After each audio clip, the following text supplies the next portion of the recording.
భానుప్రకాష్ రెడ్డి గారు నమస్కారం. భానుప్రకాష్ రెడ్డి గారు మీరు ఎలా ఫీల్ అవుతున్నారు? అంటే ఇంకా చేయాల్సింది చాలా ఉందనుకుంటున్నారా? ఇప్పుడు మీరు అనుకున్న ట్రాక్లోనే మీ లక్ష్యాలకు అనుగుణంగా మీరు అనుకున్న ట్రాక్లోనే వెళ్తుందా పరిపాలన?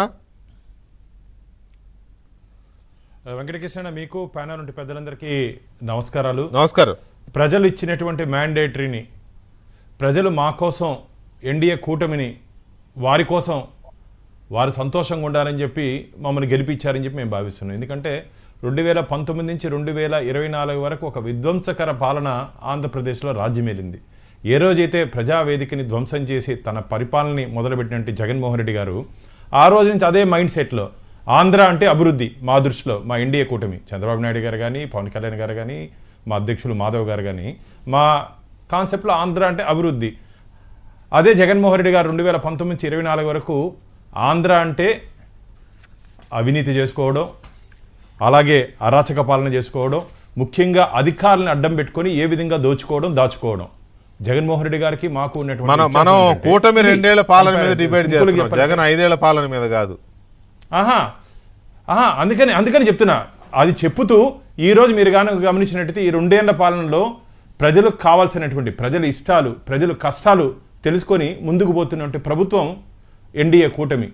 దేశంలో వికసిత భారత్ కోసం నరేంద్ర మోడీ గారు దేశాన్ని ముందుకు తీసుకుపోతుంటే, ఇక్కడ వికసిత ఆంధ్రప్రదేశ్ కోసం మా ఎన్డీఏ కూటమి ప్రజల ఇష్టాలు సూపర్ 6 మేము ఇచ్చినటువంటి సూపర్ 6 ఎన్ని కష్టాలు ఉన్నప్పటికీ, గత ప్రభుత్వం ఆంధ్రప్రదేశ్ని అప్పుల ప్రదేశ్గా మార్చినప్పటికీ ఈరోజు మేము ఇచ్చినటువంటి ఎన్నికల మేనిఫెస్టోలో ఇచ్చినటువంటి హామీల్ని అన్ని ప్రజల కోసం ముందుకు తీసుకుపోతూ సవ్యంగా తీసుకుపోతున్నాం.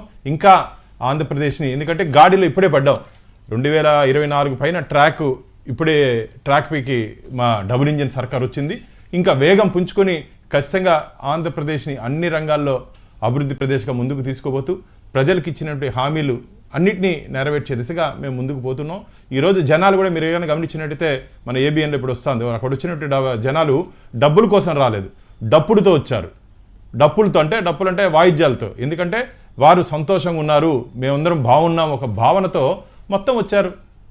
అది డిఫరెన్స్ గత ప్రభుత్వానికి ఈ ప్రభుత్వాన్ని నేను ఎందుకు కంపేర్ చేస్తుంటే, జగన్మోహన్ రెడ్డి గారు 5 సంవత్సరాలు చూస్తుంటే ప్రజలకు తెలియాలి ఆ విధ్వంసకర పరిపాలన ఏ విధంగా ఉందో తెలిసారు. కాబట్టే మాకు 151 సీట్లు గతంలో వారికి ఇస్తే, మాకు ఈరోజు మా కూటమికి 164 సీట్లు ప్రజలు ఇచ్చారు.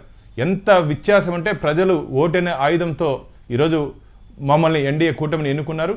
కాబట్టి మేము సక్రమంగా పనిచేస్తున్నామని చెప్పి ఆత్మతృప్తి కూడా మాకుంది. అది ఎందుకంటే ప్రజల నుంచి వచ్చినట్టు ఫీడ్బ్యాక్. నేను ఉదయం అక్కడికి వెళ్ళినప్పుడు దాదాపు 1 గంట ముందు వెళ్ళా, గ్యాలరీలు వెళ్ళి అక్కడ ఉన్న ప్రజలతో మాట్లాడితే అక్కడికి వచ్చిన వాళ్ళ ఫీడ్బ్యాక్. అందుకని చెప్తున్నా కొత్త వాళ్ళు అంటే కార్యకర్తలు కాదు, ప్రజలు. అక్కడికి వచ్చిన వారు కామన్ పీపుల్ కాదు. అక్కడికి వచ్చిన వారు 3 పార్టీల కార్యకర్తలు అయి ఉంటారు, లేదా సానుభూతి పరులు అయి ఉంటారు. ఖచ్చితంగా వాళ్ళ ఫీడ్బ్యాక్ లేదా వాళ్ళు చెప్పిందే బేస్ చేసుకున్న అంతా బాగుంది అని మీరు అనుకుంటే పప్పులో కాలేసినట్టే. నేను చెప్తున్నా అదే, పప్పులే మేమేం కాలేదన్నా. అక్కడ నుండి దామినేడు కానీ పరిసర ప్రాంతాల్లో ఉంటే వ్యక్తులు నాకు బాగా తెలుసు. వారు ఏ పార్టీకి సంబంధించిన వ్యక్తులు కాదు. మీటింగ్ కోసం మా నాయకులు వస్తున్నారు, ఏం చెప్తున్నారు వినేదానికి వచ్చి. అందుకని చెప్తున్నా, డబ్బుల కోసం రాలేదు, డబ్బులతో వచ్చారని చెప్పి మాట ఎందుకు మాట్లాడానంటే, అక్కడ ఉంటే స్థానికులు అందరూ పార్టీ వాళ్ళు కాదు. దాదాపు అక్కడ వచ్చినట్టు జనాలందరూ కండువా వేసుకున్నాడు పార్టీ చూడతి, కండువా లేకుండా ఈరోజు వినేదానికి వచ్చిన వాళ్ళు చాలా మంది ఉన్నారన్నా. అదే డిఫరెన్స్ చెప్తున్నా నేను. ఈ రోజు చాలా బాగా జరిగిన సమావేశం. ఇది ప్రజా వేదికగా నేను భావిస్తున్నా. డొక్కావర ప్రసాద్ గారు కానీ మీది కానీ, ఎందుకంటే మీరు కూటమిలో పార్టీల నాయకులు కాబట్టి, ప్రభుత్వం అధికారంలో ఉన్న పార్టీల నాయకులు కూడా ముందు మీ ఒపీనియన్ తీసుకున్నాను.